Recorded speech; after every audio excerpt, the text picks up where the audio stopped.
జై శ్రీమన్నారాయణ. శ్రీశేఖర సహిత కోదండ రామాలయం 2004లో గుడి ప్రతిష్టాపన జరిగింది. ఈ గుడిలో 5 గురువారాలు 11 ప్రదక్షిణాలు చేస్తే అనుకున్న కోరికలు జరుగుతాయి. అలాగే ప్రతి గురువారం సాయంత్రం సుందరకాండ పారాయణ చేస్తారు. వసంత నవరాత్రి కార్యక్రమాలు కూడా జరుగుతాయి. 4వ తారీఖున సాయంత్రం 5:30కి లలిత సహస్రం పారాయణ జరుగుతుంది. వేణుశ్యామ అమ్మవారిని మాతాజీని తీసుకొస్తున్నారు. లలిత సహస్రనామం పారాయణ చెబుతూ వివరణ చేస్తారు.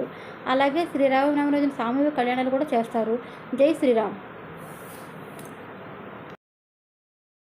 పారాయణ కదా. రేపు ఉదయం 10ంటికి వచ్చి ఆలయం అంతా అలంకారం చేస్తాము, మేము సేవ చేసుకునే భాగ్యం మాకు ఇవ్వండి అన్న వాళ్ళు చేతులెత్తండి. ఏం కాదు, అందరూ ఎత్తుతారు చూడండి. ఎదుగో ఆవిడ ఎత్తారు చూడండి.